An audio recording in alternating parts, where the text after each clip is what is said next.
تختوارا گرفته برای بیرون کپ بیا بچه خرشم این سغرای ما کجاش رفته بشه یه بچه همسایه آمده همجا کار کرده یاردم داده یه بچه دو بچه مردای من تخت رای بچه بمونی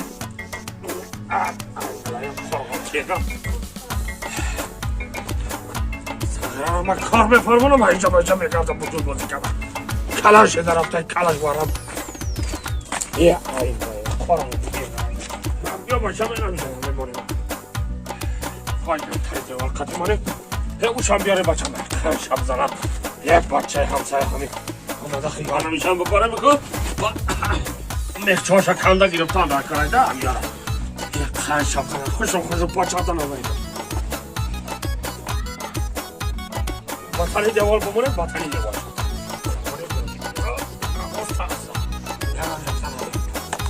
خیلی شب زنم بچه کنه خیلی شب زنم من کجا کنه باشم بگم با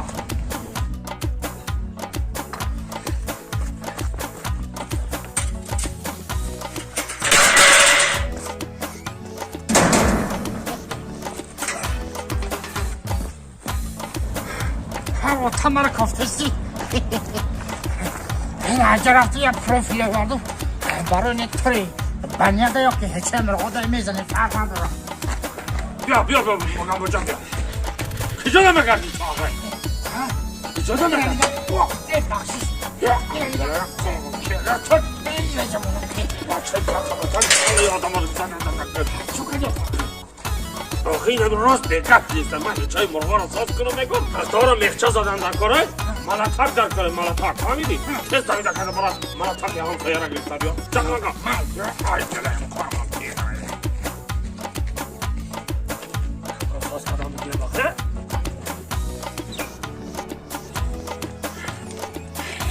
این پیشنه زنگا پولگا بزنکی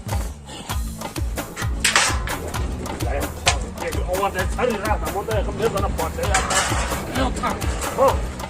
رفت تو خونه همسویا بگن که ملتک ما خونه همکیم ده نیست میگم نداشته؟ نداشتن خیلی با خانه همسایی بالاگی برانه خیلی بارم کردی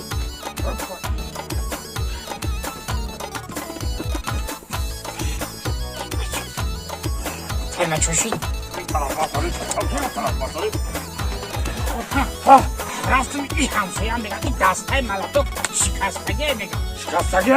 آخه با خانه اکای عزت الله نرفتی خانه همسایه بالاگی الله اکبر بیا تیمه خچه مزوکم همین چیزی که نیست آخه چاش میدم اوی خالی که نه کارو هم از میمونه آمدی هیچه بیام هیچی این همسوی رفتم ملتکش هم نداد هیچی اوشی رفتم ملتک هم نداد هیچی اکای عزت الله رفتم قریب بسنگ بزنم یا تایتک ویا حیات ملتک بل بلغا و لپوتا میتلبا تشک بزنه همسایه را چی بلا زده با این تا بخیلیشان آمده ایسا یه بچم گوش که دیگه در یکم همسایه نره فهمیدی؟ بعد چکا کنم آخی؟ برای ای خود منو بگی بیا فهمیدی آخه؟